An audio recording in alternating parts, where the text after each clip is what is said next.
Awakening Your Everyday Wisdom, Spiritual Mission, Part B. If you're not already on your spiritual mission, no worries.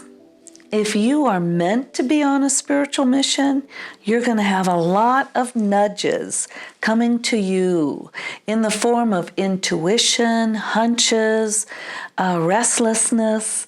So don't worry, your spiritual mission will let you know, hey, time to get going here. If you are on your spiritual mission, you might find yourself examining a lot of different topics that pertain to your mission. Or you might have a really wide-reaching net, so to say. You might look at ESP and angels and near-death experiences and all different kinds of topics. You might really be studying scripture. A lot of us look to scripture to help guide our spiritual missions. You might even be interested in ancient civilizations. Maybe, maybe not. The idea here is your everyday wisdom will guide you to examine topics that you need to know about in order to fulfill your mission. So here are some ways to help you uncover or discover your mission. These are introspective kind of ways. I'm going to ask questions. These are on my website in the form of a handout. So if you want to go back and journal on these and you want to have a copy, you can always print it off. So here's one. If you could change one thing about the world, what would you change? If you could change one thing about human nature, what would you change? And if there was one thing you could do to heal other people, what would that one thing be? And what messages do you feel you are here to share with others, to deliver? And if you had all the money and time that you need, what would be your most important contribution to humanity? And why did you choose that? Motivation is a very important thing to look at when we're doing this introspection work. If you were in charge of world finances, what changes would you make in that arena? So those are just some ideas to kind of help spark your spiritual mission if you're not already clear about it. So for an example, my spiritual mission is to contribute to the conscious evolution or development of humankind. This came to me in 2001. I was actually doing a workshop, and one of our exercises was to write out what is our personal mission in life. And I came up with that, and it actually took me by surprise. I'm like, what? No way. That's not me. And then here I am, trying to make an effort to contribute. So I think I'm following my path. So how do you fulfill your mission? Well, just like that, you listen to that internal guidance. And if you can't hear it, I've got a few suggestions on ways that you can access your own everyday wisdom. So we'll start with a historical perspective. Now, this goes along the lines of introspection. You might want to jot these down off my website to journal on. So these are practices. Make a list of everything you've been interested in that you pursued intellectually, physically, or otherwise.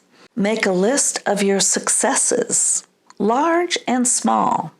Now, some people think they ought to make a list of their failures as well. Don't bother with that. Failures are done, they're past. The successes are the ones that inspire you to move on, to go deeper. Make a list of people who have influenced you and why. Make a list of people who you admire, people you wish you were more like that. That's along the lines of influence. And how did those people influence you? Was it through the written word? Was it by their actions? Was it their kindness? And then make a list of the acts of kindness that you practice. So it could be things like leaving a nice tip for people who serve you, or acknowledging an elderly person, saying, "Hi, how are you?" Whatever. There are lots of ways to demonstrate kindness. So how do you listen to your everyday wisdom, your internal guidance? Here are some suggestions. Don't expect your inner guidance to be real loud, especially if you're just starting to broach this topic, because we are beings of free will. There's nothing being imposed on us. We're just being nudged along the lines of a spiritual path or spiritual mission. So our intuition is very helpful. Sometimes it's just a little hint that we get. Maybe somebody said something and go, I just noticed that. Pay attention to what you're noticing. That's a very good way to access your own wisdom. Make a connection with your subconscious mind. In one of my videos, I shared my personal connection with my subconscious mind, and her name is Precious. I've given her a persona, and it just helps me relate. Sometimes I'll say, "Precious, what should I do?" And before long, I get an idea, an inspiration. Ask that the path be illuminated for you. It takes a lot of time to follow little clues. So ask for nice big clues and you'll be given them. And follow your inklings. Even if other people criticize you, don't listen to them. Your inklings are for you, not them. Pray and meditate often. This will help you stay in touch with your internal guidance system. And write out your legacy. What do you want people to say about you after you're gone? What do you want on your tombstone? How do you want people to view the contributions that you made while you were here? That's a really good way of getting in touch with what are you supposed to do while you're here? All right. Now, here are 7 tips on how to hear that everyday wisdom. These are practices. So 1 is find a time and a place to sit quietly. Just sitting on the edge of the bed for 2 minutes before you lie down, that may not give your inner wisdom an opportunity to speak to you. We have to be receptive. Refrain from ingesting stimulants and depressants. Now, if you have an addiction problem, that is the number 1 priority, because addictions can keep you away from your internal everyday wisdom, because the addiction is wanting to rule your life. That's the purpose of addictions. Oftentimes it's to help us escape trauma and drama from the past, but it doesn't do you any good, really. So if you do want to find your spiritual mission, you got to get rid of the stuff that keeps you stuck and blocked. Journal. I've given you a few suggestions on ideas, topics to journal on. It's a very good practice. It helps you hear yourself. And handle your life in such a way that you're not constantly worried. If you have a mess in your financial situation, if your house is in disarray, if your kids are running around undisciplined, and I don't mean like discipline, like punishment, but without guidance, they can cause a lot of trouble because kids really do need guidance. So get your life handled. And by the way, that could take years. especially for those of us who grew up in dysfunctional homes. We don't even know how to get our life organized when we get out in the big world. We have a lot to learn.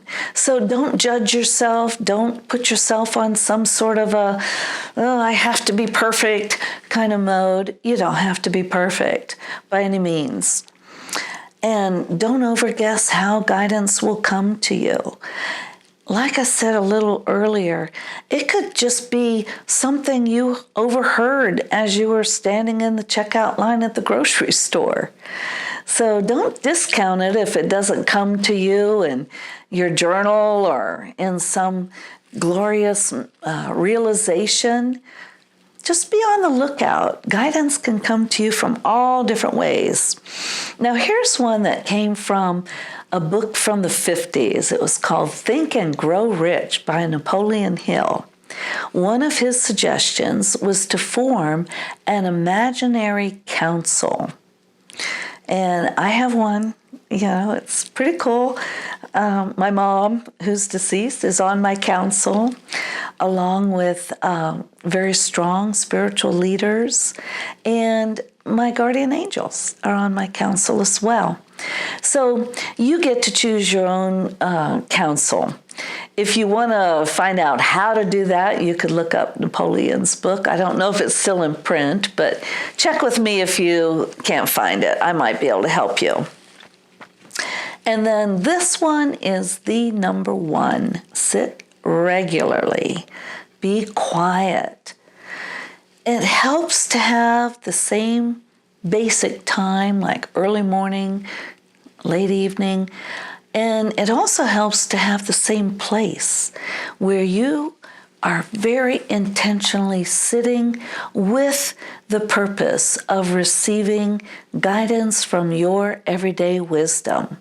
Once you get that established, you'll be very impressed with how your wisdom can reach you and speak to you. So those are my 7 tips.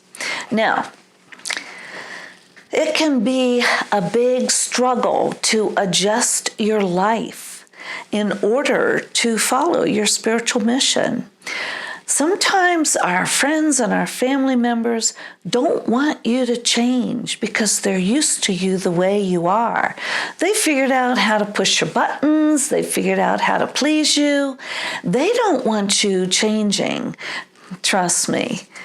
And if you're in a difficult, abusive, painful, harmful relationships, you really have to survive. You've got to take care of yourself if you're going to fulfill your mission. If you let other people hurt you and ruin you, you can't do what you're here to do. And it could be very painful to end abusive relationships. Very painful. It could take a long time. Now, I recommend that you do it with as much love as possible. Love for yourself and love for the other people. Because we're all victims whenever it comes to an abusive situation. The perpetrators are just as much a victim as the ones being hurt. There's a lot of help in dealing with these situations. So seek out help. I had to go through this. It was rough. I had 2 little babies at the time. Whew. It was a very, very tough situation. And it left scars on my kids. I'm sad about that even to this day. But had I not made those choices, I probably wouldn't even be here right now, but I certainly wouldn't be here in good form. So I have a few affirmations for you and a few messages, and we'll wrap it up. Affirmations. I am present, awake, alive, and alert. My heart is full of light and love, and I give it away freely. I love myself, others, Mother Earth, and life itself. I devote myself to my Creator. Messages. These are inspired by Pamela Eakins, PhD. She's the author of a book called The Tarot of the Spirit. And I've gotten a lot from Pamela. She's been a great guide for me. So here we go. Through self-knowledge, potential is realized and mastered. There is an undercurrent of depression as you pursue your spiritual mission, if there is. It's only because the future is unknown. The way will become clear. You will find something or someone to connect with. You may find yourself changing quite a bit. This is the brink of transformation. And it's time to rearrange your life in such a way that your heart and spirit are honored and rewarded. Pay attention to those internal nudges. Thank you for listening, and I wish you well on your journey. Blessings. Thank you for listening and participating in this video. If you'd like to chat, here's my email address. Feel free to contact me. I'm here to provide support. And please like, share, comment, subscribe. Thank you very much. Blessings.